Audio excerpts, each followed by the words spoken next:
Welcome to DevOps Accents, a podcast on everything around DevOps, public cloud, and cloud-native topics, with your hosts, Pablo, Leo, and Kirill.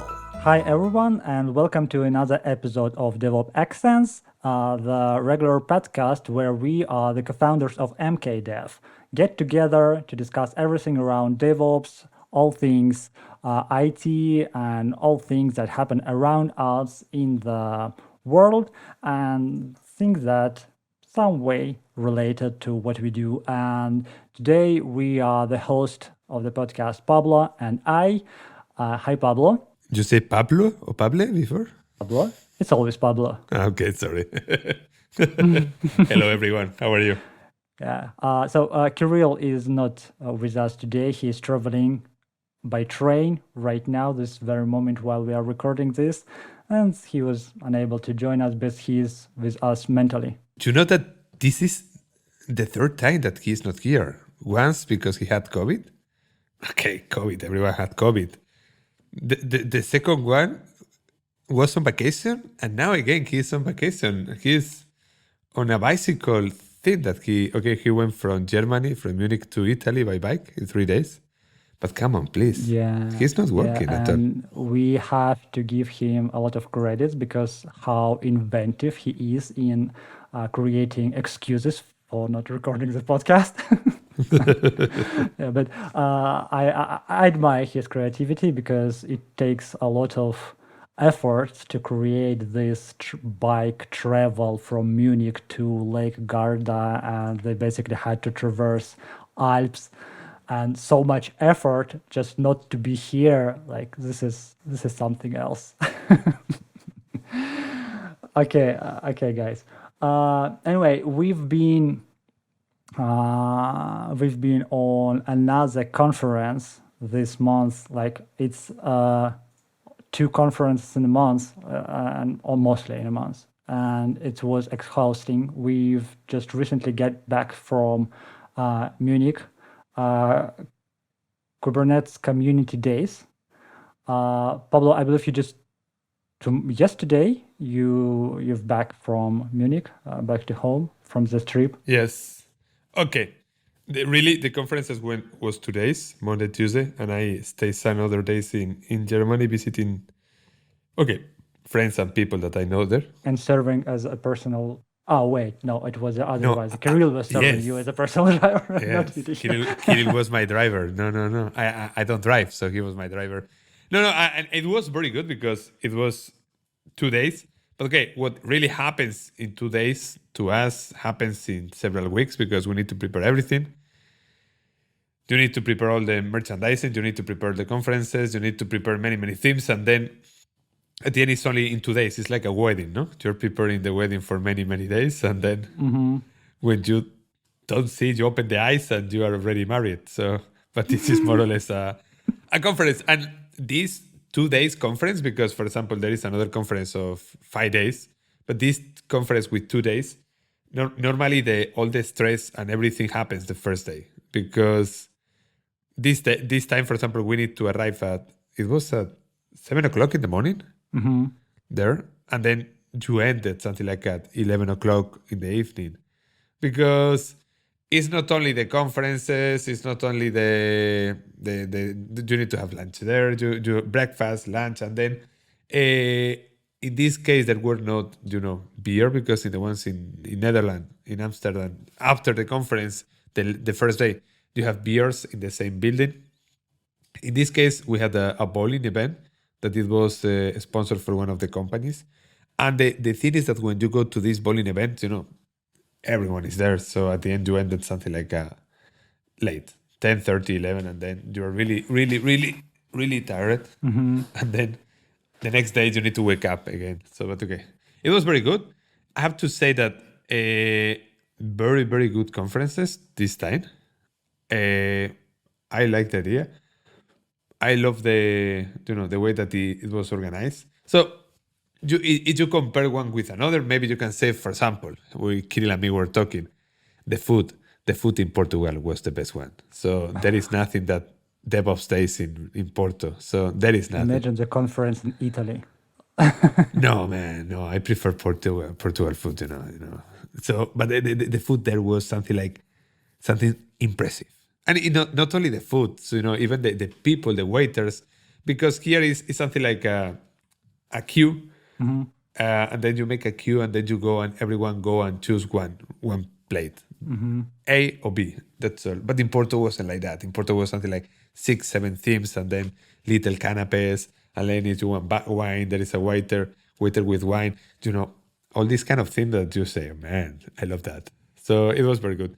But okay, conference was very good. We learned a lot. We had we made many contacts. We met a lot of people. And even there will be surprises because the next weeks, some guests will come to this podcast because we met many CEOs of companies and they will come here. So many CTOs and co-founders. And the idea is to start to increase this podcast, not only we three or we two like we are today. So the idea is that we are going to be more and more people. So we are going to invite nice guests of very cool companies. And it was very, very good, for us. I have no time this time. I have only few moments to go to one conference, but apart from that, it was very good. From my perspective, I kind of feel this conference compared to other that we attended was more like more professional and more, I don't know how to put this, more luxury. I don't know, because they were so organized in terms how they look, how they present themselves, the venues that they rented for the conference, and general comfort. But at the same time, it was like less people oriented. I don't know, because from my impressions, DevOps days in Portugal or in Amsterdam, they were like by people for people, and when they are very common, people come there and they talk very simple because they are very. They are the same people, but in this case, it was more pretentious. I don't know. So I don't know if you have the same impression or not, because it was felt more corporate. No. It felt less relaxed. Okay, no, I think it's the same. The only thing one of the main difference here is who organized everything. So in this case, the organizer is the CNCF, that at the end is the main, let's say, non-profit organization that we have in the open world, with all tools like Kubernetes. So, and then the point is that here, for example, in this CNCF, you have plenty of sponsors that they sponsor a CNCF every year. So, so it's a huge list. You have, so for example, you have companies like AWS, you have companies like Apple, you have companies like all the huge companies, Google, Microsoft, Oracle, Red Hat. All these companies, Google sponsored this conference. Okay, no, this is something that we can talk. Google did not. Okay, they were something like a bronze sponsor, but they did not appear. It's like Red Hat. They were something like a bronze sponsor because all these companies are platinum sponsor in the Cloud Native Computing Foundation, in the CNCF. So what does it mean? That all these huge companies like IBM, like Red Hat, like Oracle, like NetApp, Microsoft, VMware, all these companies are a sponsor currently of CNCF, and they pay every year for that. So and you have plenty of companies. It's not one, it's not two. I can tell you there are something like 300, 400, 500 companies or even more that are a sponsor of the CNCF. But these ones that are the platinum, they have something like an option to be always the sponsor of all these CNCF events. And this is one of the little CNCF events that we have in the year. But okay, then there are companies like Google that they were only 2 or 3 guys with no booths. They were only walking there with the laptops, and maybe they have 1 or 2 conferences. It's like Red Hat. They have 3 conferences. So at the end is, let's say, is professional that? Maybe no, because one of the main sponsors that you have, one of the sponsors that pay to you a lot, they have conferences. Maybe because they are very good. But okay, it's strange that you have 3 conferences of Red Hat. I am not having anything against Red Hat, but at the end, if you check who give the conferences, most of the people who give the conferences are at the end working in companies that are CNCF sponsored. But okay, this is how it's working this world. In the other side, you have the DevOps Days. And DevOps Days is another organization. This is another completely different organization. I feel like DevOps Days, the organizers of DevOps Days, they are less centralized. And Completely, yes. yeah, and it's something like a little satellite with the same name. And the central organization in the middle, I don't know if they need to pay to them something. They need to devote something to them, or they need to give something to them. But when you go, for example, to talk with the DevOps people in Porto, they get the money that they make for them. I had to imagine that later on to have the name of DevOps Days. But okay, remember, they don't get the money because they want to later on buy a car or a PS5. They get the money to later on, during the year, they organize many other events and they use the money on that. But the difference with the DevOps Days and the CNCF is that CNCF is like a monster. It's a California monster. And this California monster is coming with all these themes that is coming from California. Like, for example, here, it's only a number. They give to you, if you're a silver sponsor, they give to you 4 tickets plus 2 of diversity. And to be a diversity ticket, you need to be, it's not that you said, okay, I am diversity. You need to explain to him, I want to have a diversity ticket. For example, a woman for them is diversity in this world of IT. I don't know, where a person in the LGTG, I don't know in English. LGBTQI. Sorry, I don't know the acronyms in English. Sorry, I know in Spanish by heart. So depends of what group you belong. Then you need to tell to them, I belong to. What for me is strange because, at the end, okay, you don't have a paper or something like that telling I belong to this group. Yeah, they don't put a stamp in your passport and into your ID that you are yes, okay. Big triangle on your rope. I'm gay, so how I have to prove to you, so do you know what I mean? It's something like but okay.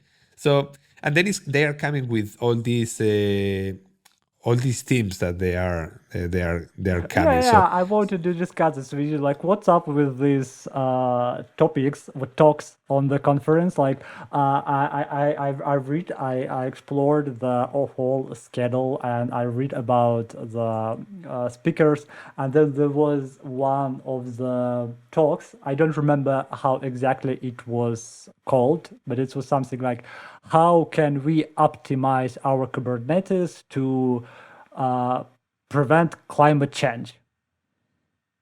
Or something like that. Like, what? Yes, I think that it's okay. On a serious note, how you can even do that? I don't know if you can or you cannot do that, but you need to understand that this world that we are living today is super polarized. So there is a group of people that is talking something here and another group that is talking something there. For example, about this climate change. I am not a climate person, so I cannot. But there are people telling that the world is going to change because this climate change, and at the same time is people telling that this is fake. So then, and again, I am not the person telling anything about one side or the other side. I only telling a fact. And then the thing is next. This company from California follow all the rules and standards that all these companies follow in this case, let's say to the left side of the thinking. And if you follow all these standards, because for example, something that they told to us, 30 times, 50 times, is that there is a rules and you need to follow the rules, and the rules are very hard, and that you cannot offend anyone, and you cannot do so. It's something like you are nervous because who I am offending, because at the end is I am not offending. I only go here, that they add to you this pressure. While, for example, there is another people, and for me this is the strange thing, because add politics themes inside of these conferences is strange for me, because neither from one side, neither from the other. But okay, in whatever case, it's interesting because, it's the same company the same company is not a company. It's the same organization that they organize the KubeCon, that this is one of the, it's the biggest Kubernetes event that is in the world. It's not the biggest IT event because the Web Summit in Portugal, in Lisbon, this is the biggest one because the Web Summit is 71,000 people. So Wow. this is like, KubeCon is maybe 7,000 people, and this one Web Summit is 71,000 people. It's something like, it's not big, it's the biggest one. So so this is one that we had to go. My plan is to try to go with 3 next year in 2024 because this is the biggest one. So it's not the big leagues. This is you're playing with Mbappe, with Neymar, Cristiano Ronaldo, and Messi, so at the same time. So it's the big one. But they organized the KubeCon, that is a huge event that 2 years ago, you remember, was in Valencia, in Spain. Last year, if I remember correctly, was in Amsterdam. Yes, it was in Amsterdam. And they organized the Kube Day events, they organized the KCD, they organized many other events, in around the world. So they are around the world, like always. They're in the 3 places: in North America, Central America. I don't think that they are ever in South America. They're in Europe, and they're in Asia. So this is the place where they organize. Nothing in Africa, as far as I understood. Maybe I have something in Australia. But it's because at the end is how that works. And for example, they have this. Sorry to tell the QCD and all these other events. So it's a huge, because for example, you have later on the KCD, the same thing that we have now. You have the same one later on in Austria in September 26, 27. So if you want to go with that, Each 4 years, like Olympics. no, because you have KCD Denmark in November, I see. if I remember. Okay. It was KCD Austria in September, KCD UK in October, and you have KCD Germany in July. So all the time. Why do you think we even need the conference that is built around Kubernetes specifically? Because it's not like, I understand DevOps days, like there is no questions, but it's like it's a separate technology, and it's not even like a unique technology. We have a lot of alternatives to Kubernetes, like AWS Fargate, Google Cloud Run, I don't know, what else? OpenShift container platform, or other similar products from Amazon Elastic Kubernetes. There are a lot of tools that provide similar functionality. But why we build... Okay, but Okay. need to understand how CNCF is working. So in CNCF, there is a number of projects that maybe you hear many times. So Istio is a CNCF project, etcd, Argo CD, Cry.io, Help, for example, that we use, Linkerd, another one, Prometheus, many projects. And one of the projects that are CNCF is Kubernetes. So at the end, they're doing a conference around of one of the most successful open product even, in this case, because again, we need to remember that this is a non-profit organization. I don't know if it's non-profit. In Spain, this is called non-profit. Maybe in USA it's profitable, because I have to mind that they have profit. What I mean is that they pay salaries and all these things because there is a huge number of people working there, but it's not that they are there to be in the stock market. So, but they are a non-profit organization, and the idea with this company, with this non-profit organization, is to spread around the knowledge of Kubernetes. And all the people that is working in this CNCF organization, because this is something important. It wasn't the people from CNCF who organized that. So it was people from 3 companies that, I don't remember the name of the companies. I am not Kirill. I don't have this memory of Kirill. That's okay. He remember by heart the name of the 3 companies. There are 3 companies, 3 German companies, that they were giving a talk, for sure. Something strange too, but okay. Something that is not happening in DevOps days, but okay. They were giving a talk too.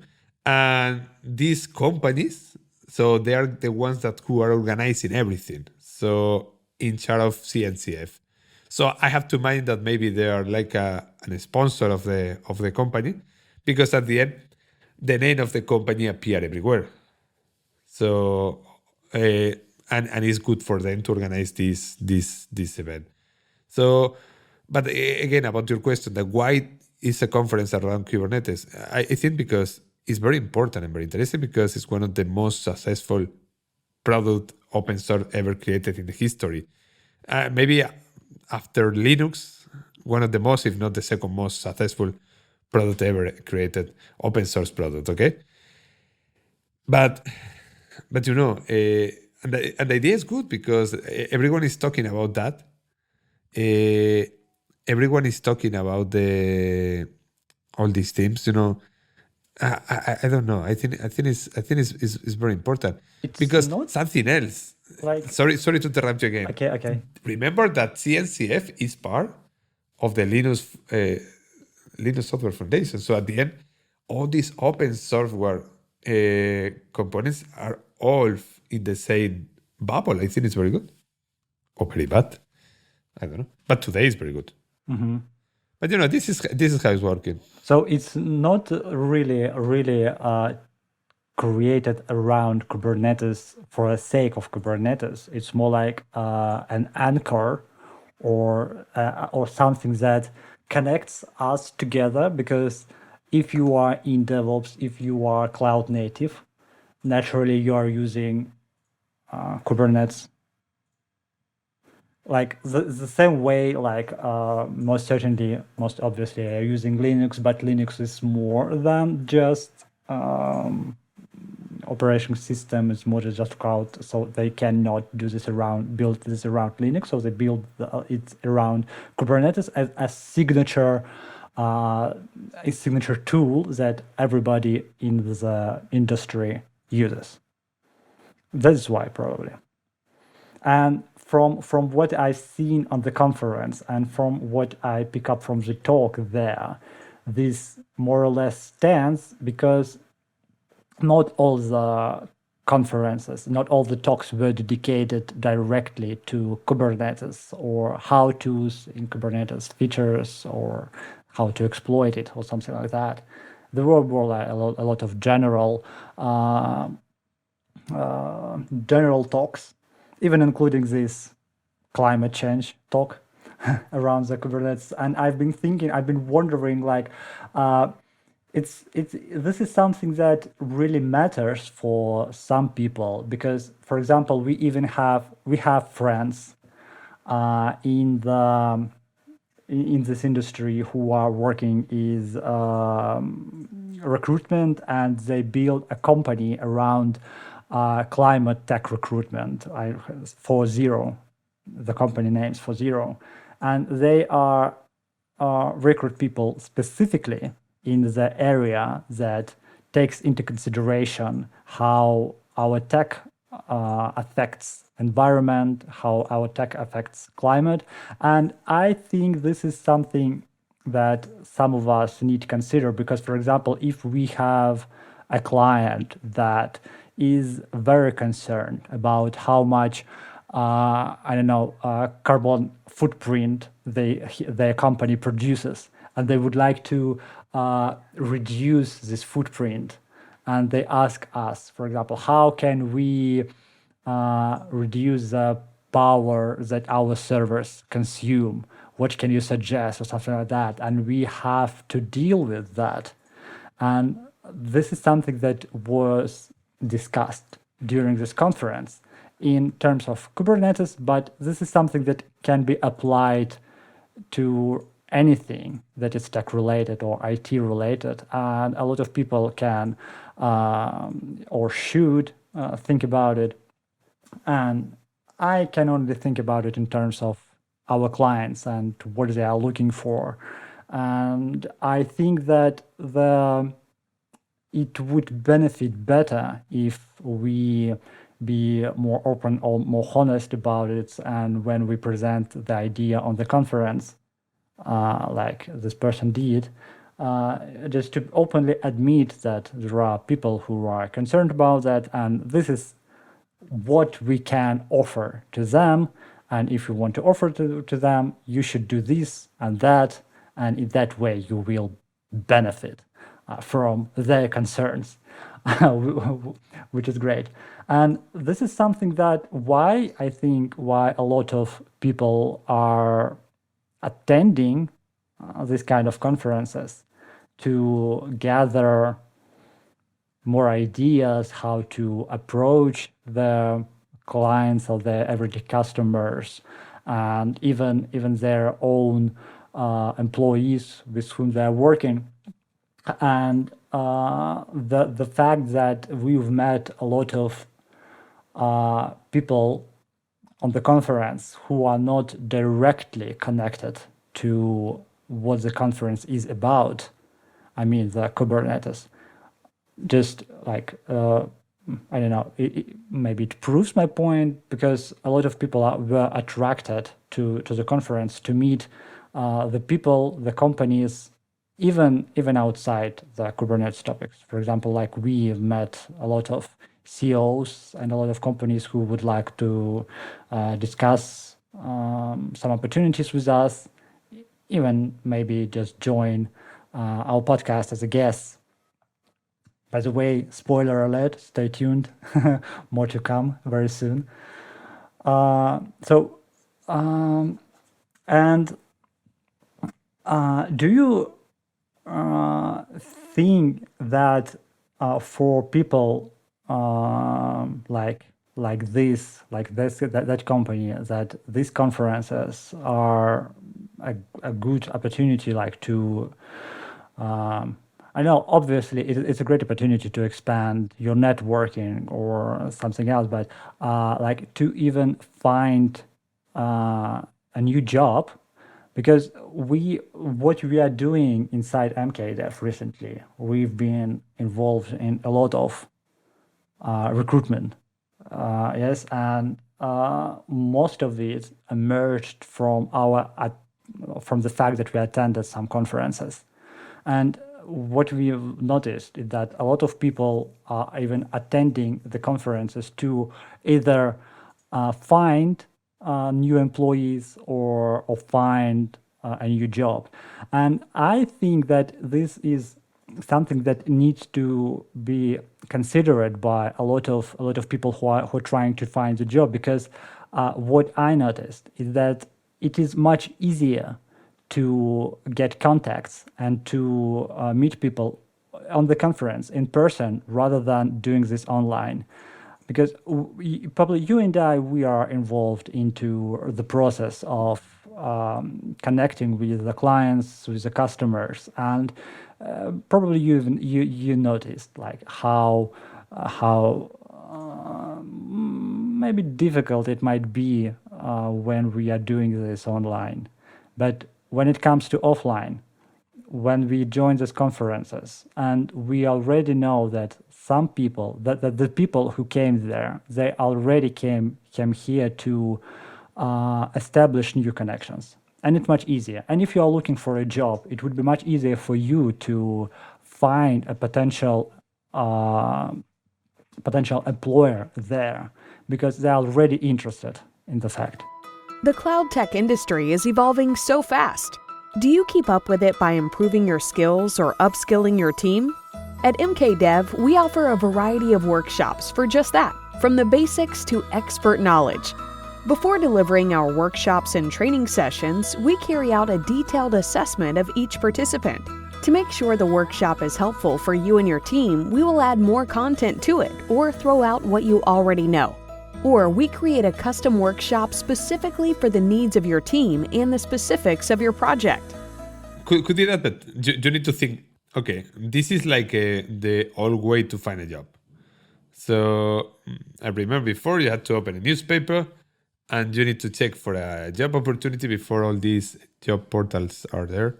So, and then you need to find a place like that. Or the second option, it was you don't want to find for a job, you want to find the company, then you go to the company and you're waiting that the company, they're looking for a person like you. And this is what happened if you go to a conference with your CV, or not with your CV, because nobody go CV on paper. So, but you go with your LinkedIn, and then you said, okay, this is me, blah, blah, blah, blah, blah, blah. But the problem is here in this, first, you don't know to whom you are talking with. So, to whom you are talking, sorry. Because the problem is, maybe this guy is a seller, or maybe this guy is only a technical guy. So, because it depends. For example, if you go to talk with GitHub, you go to GitHub table, so I can give you 99% of the chance that nobody from there is going to be a decision maker in case that you want to have a job. Maybe you go to a little company, medium company, you have more chances, because at the end, as less people is in a company, you have more chance that you find a person who can be the person that can give you the job that you want to have. But it's a good opportunity. And for sure, there are people looking for jobs, because you see there and they talk to you and they say that they're looking for a job, blah, blah, blah, blah. Or they want to, no, because they're looking, because maybe they want to change the position. I'm working in A, now I want to work in B, because this is the best way to increase the salary, for sure. But again, this backs again to the old way to find a job, because at the end is, come on, there are 2,000 of offers every day, or even more than 2,000 in places like LinkedIn or whatever other one. So the problem is that, I don't know, we still think that the face-to-face in these cases is better. But the problem is that you know perfectly that you need to have a resource when you need to have a resource. So maybe today you need 5, but maybe in 5 weeks you don't need any, because until next 3 or 4 weeks you are not going to need more resources, because there are no new projects. So then the problem is, if this person appear in the moment that you need a resource, then it's okay. But if this person appear in the gap while you don't need the resource, he or she can give to you the CV or the link.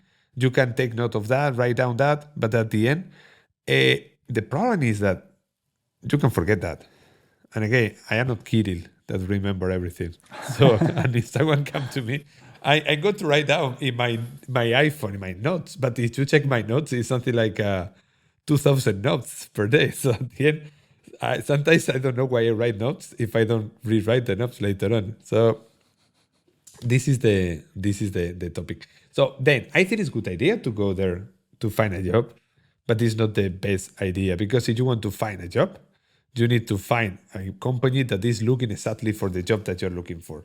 Problem that if you go to internet, it's a massive place that is open to every human in the planet, and you're one more. Yes, and this is something that really fascinates me, because if for example, if there is a person on a conference that is looking for new engineers for their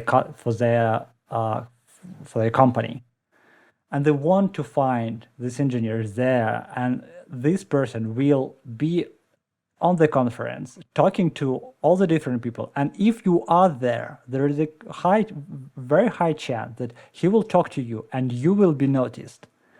And you, among all the other candidates that this person will find on the internet, he will notice you because they meet you in person and they already talk to you. And the way how the connection established there, they automatically more strong. So this bonding is stronger automatically because you already talked and you already met some place that you both are interested in, and this creates a better opportunity for you.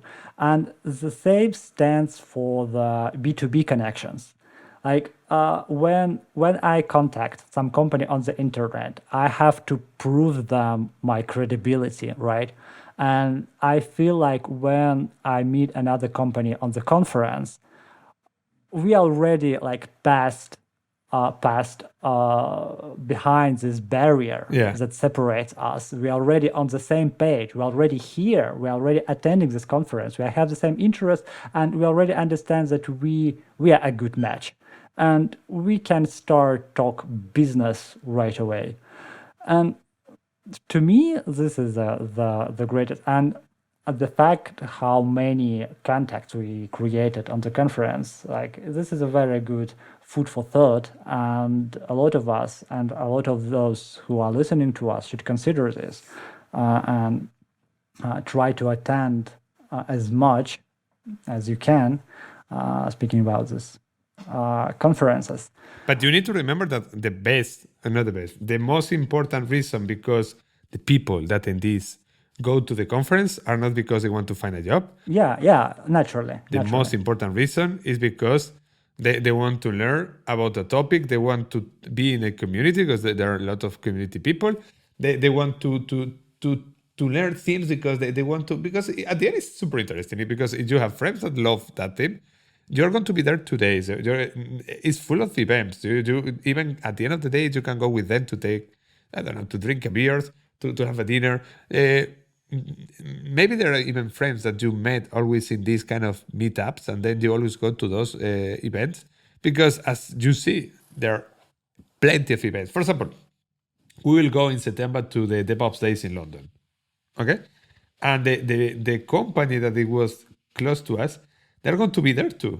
At the end, even for us, the sponsors, is fun because the same company that was with us in Munich is going to be with us in London, and maybe the next time is going to be with us in whatever the place that we go. So it's super interesting, this thing. I think this is another part of that. Is always you get something, because you always get something. First thing. And second part that you get something, this atmosphere is super interesting. It's super cool. I recommend that. Yeah, just getting prepared to these conferences can be very exhausting, especially if they are so close to each other, and something emerged in the last moment, like this last time, and we have to prepare a lot of things in the last 2 days. It's always like that. Okay, anyway, another thing that I wanted to ask you about is the recent videos that you published on our YouTube channel. By the way, guys, if you are for some reason still haven't subscribed to our YouTube channel, do this right now. Kirill continues to publish his builder guides on the YouTube. Go check that and take notes. And Pablo published this new Terraform 1.5 video. What was that about? Can you give like a brief introduction to what's new on Terraform and why it's a big deal? So the video is about something that, okay, let's explain. One of the main problems that when you're working with Terraform, one of the main problems that you have is that normally is that Terraform is working with something that is called an estate, that is like a database of all the resources that Terraform create. And this is cool. Okay, imagine that you start from scratch, a green field, and you start to create objects. And then every object that you create, you are saving this object and all the parameters of this object in a database that is an state file. This state file could be in your laptop, could be in whatever bucket, or could be in Terraform Cloud, could be in many places. Yes. So then now this is okay. But what happens when you want to use Terraform in an environment that is already created? When you want to do that, the thing is that you need to go to Terraform and you need to start to do something. Everything that is already created, I cannot recreate it because it's already created. I cannot delete it and recreate it again. So what I can do is I can import it. So I can do Terraform import one by one every one of the objects that you have. So then imagine that you have an infra created in AWS or an infra created in Google Cloud, and you need to import everything to be able to later on create something new. Why? Because we are working about dependencies. So imagine that object 1 is a base for the object B, and the object B is a base of object C. And you want to create the C, but to create the C, you need to point to the B. Then, while B is not in the state files, you cannot do that. Sort history, long history sort. So what Terraform created in this latest version is something that is a way to reduce all this complexity way to import, because really it was one of the biggest nightmares, because every time that you were doing an import, later on even you need to refresh, because the problem could be the case that you are doing the import, and when you are doing the import, it's imported in your state file for you, but later on other one is making a chain on that while you are not doing the Terraform apply, and then everything is screwed. So they are creating a way that with only two parameters, the name and the ID of the object, you automatically can import this element, and even is working in a simple way, because as soon as you do Terraform plan, Terraform is going to automatically create all these objects that it was the complexity for you, create everything for you, and it's reducing the time to do this importing. I don't know how many hours I spend in my life doing Terraform import. Okay, and now that I am not doing that so many, so it's when this didn't appear. But okay, it's super interesting. Late for me, but okay.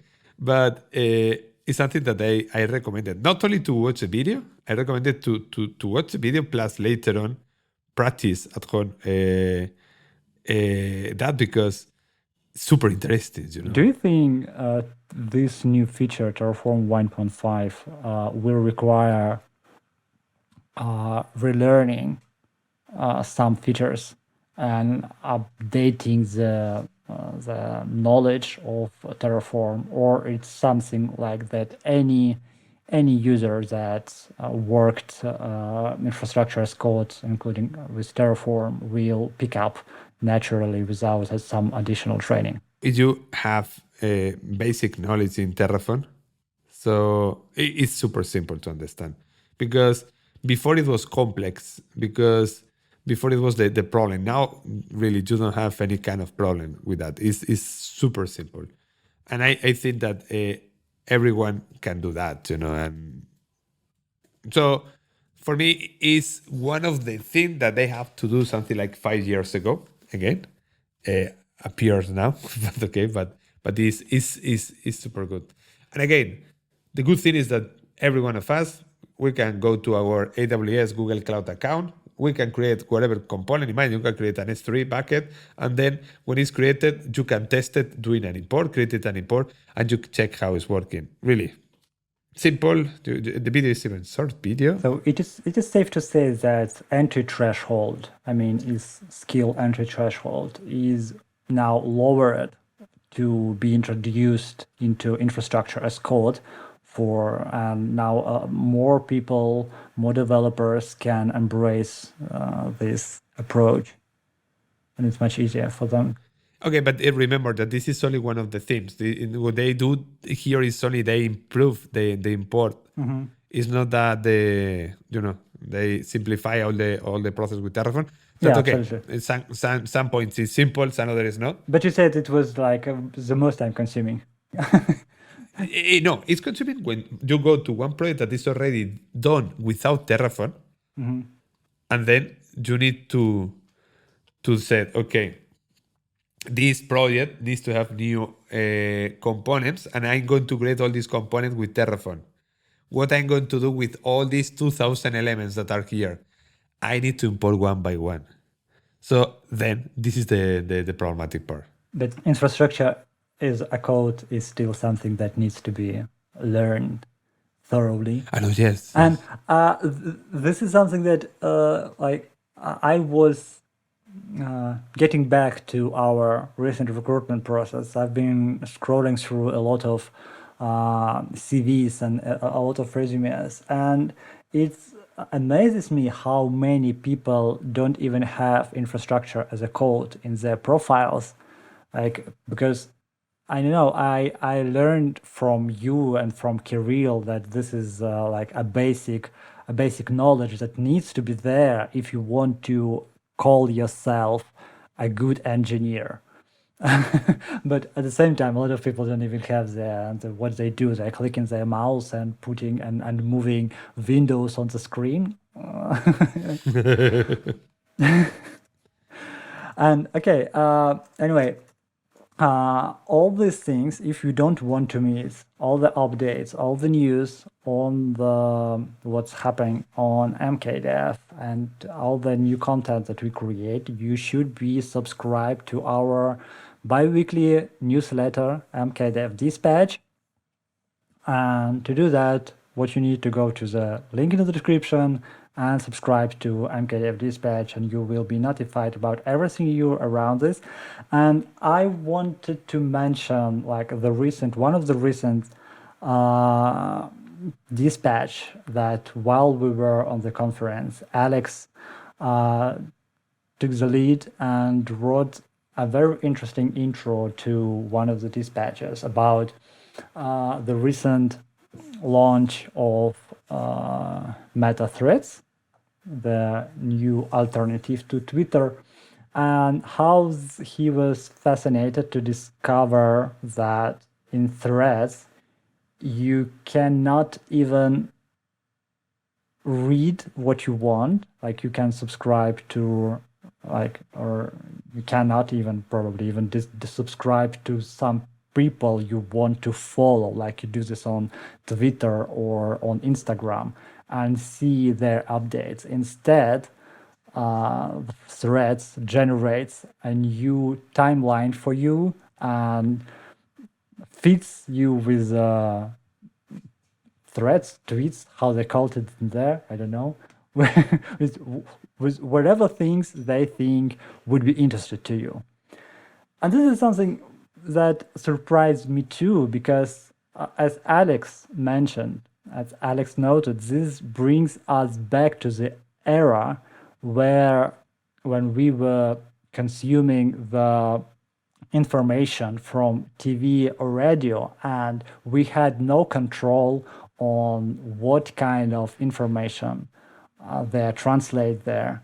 And like if there isn't on TV, it's the reality that you are consumed. If you see this on TV, it's true, it's real, and you had no other options to get the information because there were either radio or TV or newspapers, and it was only you cannot read something that is not on newspapers, right? Yeah. And you cannot watch something that is not on TV. But when internet came, and you was able to pick any kind of source of information, you can discover what people say on their, I don't know, like there was a lot of platforms back then, like LiveJournal or other MySpace, and people created content, and you can select and you can choose what kind of information you would want to. And starting from since recently, when all the social media start producing and creating these automated news feeds, automated recommendations or something like that, and YouTube, Twitter, Facebook, they all create these recommendations. We started getting back to this TV era. I just turn on YouTube and I watch the recommendations, what YouTube recommends me to watch, I watch, and I scroll next, and basically I just watching TV, right? And I'm not choosing what to watch right now, and I'm not choosing what to read on Twitter. And these new threads, they don't even pretend they want to give you an option to choose.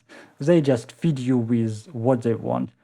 And this is something very interesting. Do you think like this is the era where we are going to live for quite some time? And didn't you think, have you think about it, the idea that we are living in this reality for quite some time now, and the tools that we are using, the products that we consume, and the instruments that we suggest to our customers, that they probably are being fed to us into our minds, and we think that we chose them? Okay, if we consider the old times, as you were telling before, when what do you watch? What do you read? You read what the owners of the TV or the governments or the owners of the newspaper or the radio is telling to you. And then there were some kind of radios, free radios that they were giving some kind of news. But at the end, the problem is that you need to go there and hear the radio or thing like that. What happened now? What happened now is that they are giving to us, okay, we are in the internet is going to give to us the freedom. Okay, so let's think. The main problem that I have here with internet is that internet, for example, Twitter, Facebook, Instagram, they are created TikTok. They are created in the way that they are making you think that everything that you watch is the correct thing. Mm-hmm. So it's a feed that is continuously giving to you info. And it's crazy because when you talk with someone who loves politics, all these people normally they have Twitter, they have Instagram, or no, not Twitter, they have more Twitter and Facebook, because they are the two more politic tools that are in the planet Earth. So then if you follow one side, they are going to feed all the time with all these tweets. And you are not going to ever hear anything about the other side. Yes. They basically creating echo chamber, right? Yes. And you only hear what you want to hear. And you are day by day even more and more and more and more and more. And you know, from the side that you are. Because you are eating all day things that are telling to you, you're right, man. You're right. So nobody's telling to you, maybe you need to think twice because maybe this is not like that. Because, for example, there were elections here now in Spain, and a family member. So the president, the current president of Spain, there is one side of the government that they were called the other parties. They were calling to him Doc. Okay, Doc in Spain is this word means something like a bastard or something like that. Mm. So the name of him is Pedro Sanchez, and they were calling to him Perro, Doc Sanchez. Mm-hmm. Okay, something like that. And what he made is, okay, not he, but okay, some kind of the marketing, because it was the campaign. There is a song that is called Perra, that means in Spanish, okay, do you know how the feminine and masculine of the words sometimes means different things? Yep. So Perra beat something words, means beat, something like that, you know? But okay, what happened with this word, there is a very beautiful song about a woman who, you know, in quotes, he wants to be a dog, Perra, but really, you know, but at the end of the day, they play with this song and they made something like the song for the whole campaign because the other were calling to him dog, and he was always with this dog song. Mm-hmm. Now, what happened? This family member, she didn't know anything about this song. Mm-hmm. Why? Because he was always feeding with the tweets that were coming from this side. Now, if you check it the other side, I can tell to you 2,000 histories, and the people in the other side, in the left side of the they have no. Yeah, they will never know about it. They have no fucking clue what is happening to the other side because they don't know that. Because one person is telling to you something, the other person is telling to you, and then you are fed always with what you want to hear. For example, if you support the left parties, the right parties are criminal fast thieves. If you support the right parties, the left parties are very bad, are communists. So, and even if you support the center, it's the same. Both are bad. So, really, it's something that when what I used to do is when I put Twitter, and as soon as appear a Twitter about politics, because I only was Twitter to see people having, fade down to the wall or something fun or basketball. So as soon as I saw something about that, I blocked the account because I know that what is going to happen to me is that it's going to start to feed me. And even if you're thinking like that, really, you can start to think like that. And what do you say? Why are you thinking like that? Because I always thinking like that. And now I like that. And it's strange because you say, maybe it's because I'm getting old, but it's 2 years ago I was thinking like that. And now I'm thinking in the other way. So it's not that I jumping from 10 to 80. So it's only 2 years. And really, they are feeding you all the time. And it's like that. It's a crazy monster. So really today, you are less and less free than you were in the 80s or the 90s. Because in the 80s or the 90s, the people, they were walking on the street without cell phones. Yeah. And today, everyone is walking on the street. So it's like when you see these videos of the people who take the methadone, or what is the name of this drug that the people is taking a lot? I say USA, I know that many other countries, Yeah. that they're like zombies, no, walking on the street. It's the same. You go to the metro, everyone is like. For me, the most horrible thing is when you go to have dinner, and you have a couple. Yeah. When I go out with my wife to have dinners. And for us, it's not simple because... And they sit in front of each other staring at their screens. Yes, because we need to find a person. We need to pay a person to take care of our kids to be able to go out. So it's an expensive thing. So we need to enjoy that. So, and when you go out and you see a couple and everyone is with the cell phone like that. And the other one is in front of him or her. And nobody is talking to each other. They're with the cell phone. So, and they are doing that. They're moving the finger. So that means that they're feeding itself. So they're reading. It's not because, okay, my mother is having a heart attack. So I am the only person who knows where the pills are. So I need to write to WhatsApp to my mother because now he cannot hear. I cannot call her. So then the only way to save my mother is sending a WhatsApp telling, Mommy, the pills are there or you will die.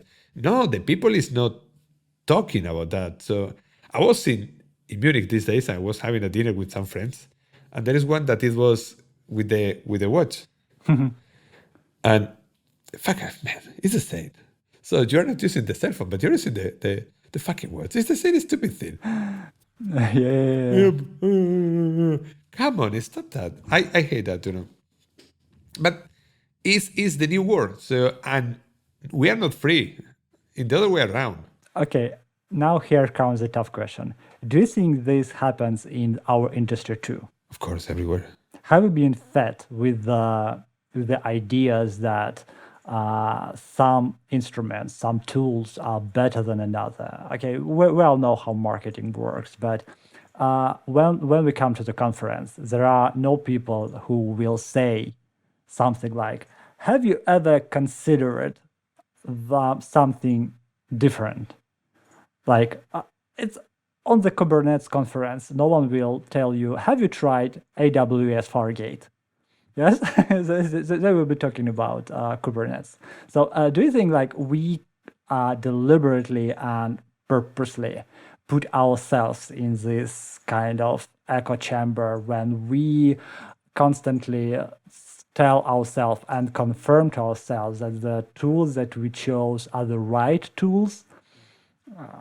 How we can be sure that we considered all possible options? Okay, we need to remember something. We are living in a world, all of us remember that we were able to have a company that because of Reddit, this company was able to destroy one of the biggest found companies in the world. So Yeah. So at the end, so what happened is that if something is trend, if something goes in Reddit, something goes whatever other, if something is trend, it's going to be trend. Or there is another way. For example, I like this company. It's nothing against that. But for example, Circle CI. Circle CI is one of the companies who try to beat trend in one way, YouTube. So they try to pay a lot of money, a lot of millions. And I remember something like 2 years ago, as soon as you turn on YouTube, as soon as you put whatever thing, always at Circle CI advertisement, a video about Circle CI, Circle CI, Circle CI, Circle CI. So at the end, if you go to Reddit, there were people talking about Circle CI. You go to other place, people talking about Circle CI, videos about Circle CI. You made you that you are trained. And then when you are trained, the people start to use something. And this is a B2B, a B2C tool. Okay, could be a B2B too, but okay, it's at the end, it's a CI tool. So for sure that nothing is, okay, everything that works is because it's trained. And to be trained, there are two ways. Or Marketing or marketing, nothing else. So at the end, it's the same. So and again, all these companies like Twitter and this thing like that, they are doing that not because they're bad people. It's because they discover that if I give to you the themes that you don't want to watch, you are not going to open the tool again. So, but if I give to you the themes that you want to watch, you are like a crazy. So, and what happened? Then I can put more and more advertisements. So if you are watching the tool 3 hours, I can feed to you, for example, with 200 euros in advertisement. If there are 100 million, so you can make the calculation. So this is the point. So they need to find a way. It's like TV. But the problem with TV is that they need to put advertisement in the middle. So then what happened with TV? They need to create something that you're fascinated. For example, final of the World Cup. But okay, this happens once every 4 years. So then I'm going to make a show. Okay, I'm going to put some girls with big boobs. Oh no, now I'm going to be a contest. And then I'm going to give away 1 million of euros every week. No, but now even one car is going to fly. And then, so at the end, this is the thing. But the problem is that every 5 minutes, I need to stop the program. And then you're having the organs. Oh, advertisement. Oh, fuck.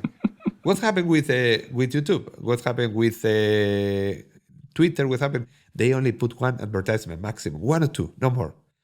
Because they want you to be still with the organs. Oh, yes, it's going to be the end. Oh, but TV is the problem. Why TV is not working? Because they stopped you in the middle and for 15 minutes. Yeah. Come on, please. I don't remember what I was watching when I go back again to watch TV. This is the reason because TV is dead. And this is the reason because and the problem is that they can do this A/B test, and they see that if they put 3 advertisements only with a group of 100 people, they don't back. They jump to another video. I don't like that. So then they are testing with you. You are you're a laboratory. Absolutely. And speaking about laboratory, I just remembered that a few years ago, or I don't remember how long ago was that, YouTube removed dislikes. Okay, so is it the thing today? Who even remember that there were dislikes on YouTube now? And this is one of the tools to ensure you stay in this echo chamber and continue scrolling, because there is no way for you to understand that audience doesn't like the video because you don't see the dislikes, and you just see the positive reactions, and that's it. You're always happy. And speaking of the likes, don't forget to give us likes, guys. Yeah, we love likes, and I want to thank you, all of you who've been listening to us today. Thank you for joining us. And once again, this is a regular reminder, just subscribe to our newsletter, mkdev Dispatch, to not miss anything. And stay tuned for the next episode. I promise next time Kirill will be with us. I make sure of that. I hope, Kirill. I hope. Bye, guys. See you. Do you think your project infrastructure is well set and maintained? We know for sure there is always room for improvement. If you are uncertain where to begin, let's first do an audit of what you already have. We will review your setup from every angle: performance, cost, security, high availability, and automation, and provide you with a detailed roadmap of which direction your infrastructure should go. Generate concrete tasks for you to implement, or even take on your infra entirely, if you let us, of course.